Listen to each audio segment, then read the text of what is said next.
how to make only your friends can message you on Roblox mobile. Hello guys, in today's video I'm gonna show you how to make only your friends can message you on Roblox mobile. First thing, go to Roblox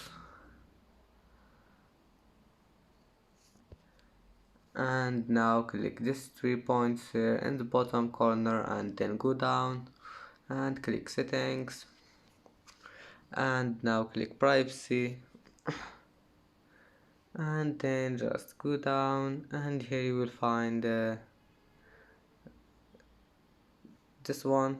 Click on it, who can message me, and select friends, and that's it for today's video.